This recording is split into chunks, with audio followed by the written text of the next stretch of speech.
दोस्तों, आज की 25 से ज्यादा बड़ी खबरों में देश की राजनीति से लेकर के संसद, कोर्ट, बारिश और बाजार तक हर बड़ा अपडेट है। कुछ खबरें ऐसी है जिन्होंने आज पूरे देश का ध्यान अपनी तरफ खींच लिया है, लेकिन सबसे बड़ा सवाल यह है कि आखिर आज ऐसा क्या हुआ है जिसकी चर्चा हर तरफ हो रही है। इसका जवाब आपको आने वाले एक एक बड़े खबरों में मिलेंगे। इसके लिए वीडियो को आखिर तक जरूर देखिएगा। तो चलिए दोस्तों, आज की बुलेटिन शुरू करते हैं। लोकसभा में MSME development amendment bill pass कर दिया गया। इसमें छोटे कारोबारियों को समय पर पैसा मिलने की बात है। छोटे कारोबारियों को भुगतान मिलने में होने वाली परेशानी कम होगी। इससे छोटे कारोबारियों को मजबूत करने में मदद मिलेगी। गृह मंत्री अमित शाह ने लोकसभा स्पीकर ओम बिरला से मुलाकात की है। दोनों के बीच संसद में चल रही हंगामे को लेकर के बात हुई। छात्रों के प्रदर्शन और इस मुद्दे पर होने वाली बहस पर भी चर्चा हुई। सीबीआई ने नीट यूजी पेपर लीक मामले में चार्जशीट दाखिल कर दी है। जांच में पता चला है कि कुछ जानकार लोगों ने सवाल याद किए थे। इसके बाद सवाल कागज पर लिख करके बाहर पहुंचाए गए। सीबीआई ने इस मामले में अपनी जांच के आधार पर यह जानकारी दी है। झारखंड में भर्ती परीक्षा से गड़बड़ी को लेकर के छात्रों का प्रदर्शन जारी है। छात्रों का प्रदर्शन आज 14वां दिन पहुंच गया है। मुख्यमंत्री हेमंत सोरेन ने छात्रों से बात करने की कोशिश की है और उन्होंने शिक्षा व्यवस्था में सुधार करने की भरोसा भी दिया है।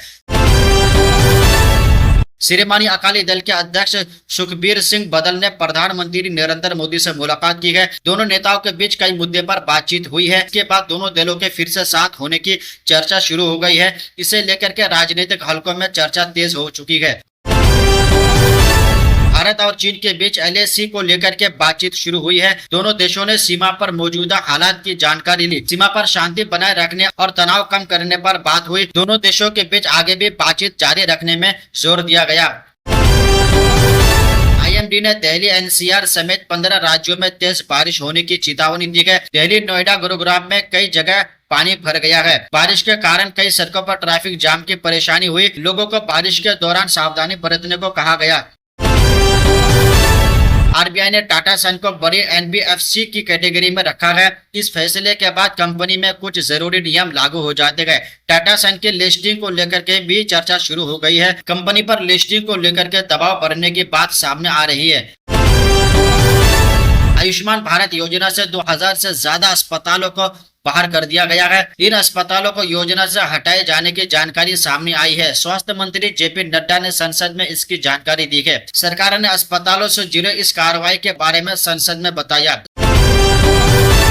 सुप्रीम कोर्ट ने आरटीआई एक्ट में हुए बदलाव को लेकर के केंद्र सरकार से जवाब मांगा है। मामला digital personal data protection act से जुड़ा बदलाव का है। कोर्ट ने केंद्र से इस बदलाव पर अपनी बात रखने को कहा है। अब इस मामले में केंद्र से जवाब का इंतजार है।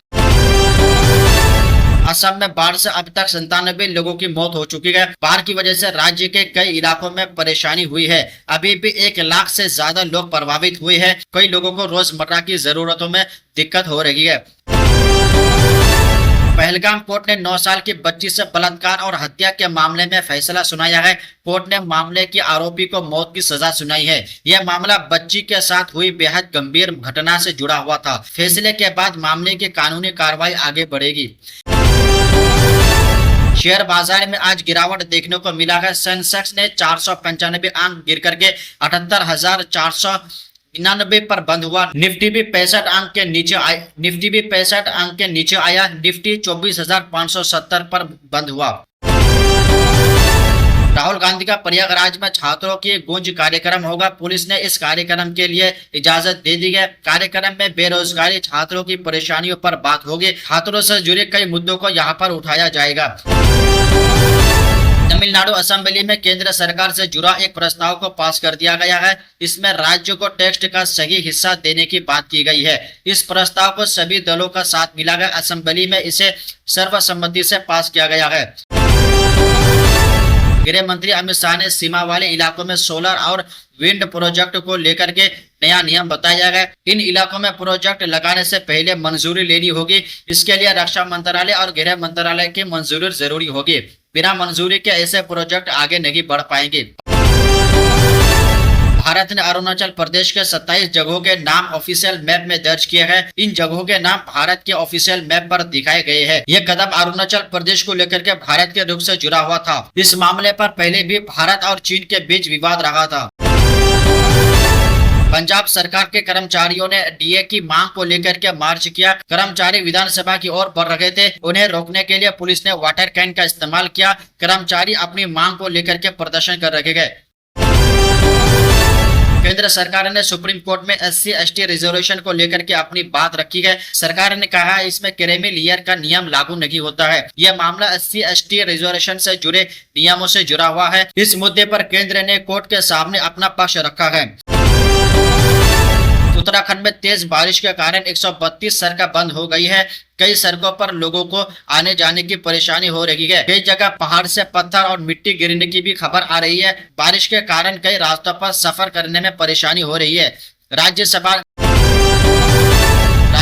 ने 54 करोड़ रुपए में एक्स्ट्रा खर्च वाले अप्रोप्रिएशन बिल को पास कर दिया है। इस बिल में सरकार के एक्स्ट्रा खर्च के लिए पैसा रखने की बात है। राज्यसभा में बिल को मंजूरी मिल गई है। अब इससे जुड़े सरकारी खर्च का रास्ता साफ हो चुका है।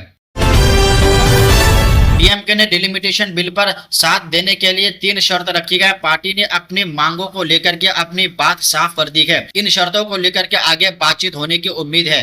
डिलिमिटेशन के मुद्दे पर राजनीतिक चर्चा तेज हो चुकी है। महाराष्ट्र के FDI ने ब्लड बैंक के लिए पहली बार नए नियम जारी किए गए। इन नियमों में ब्लड बैंक के काम को लेकर के साफ बातें बताई है। इससे ब्लड बैंक में काम करने का तरीका और बेहतर बनाने की कोशिश है। इन नियमों का मकसद ब्लड से जुड़े सुविधाओं को बेहतर करना है।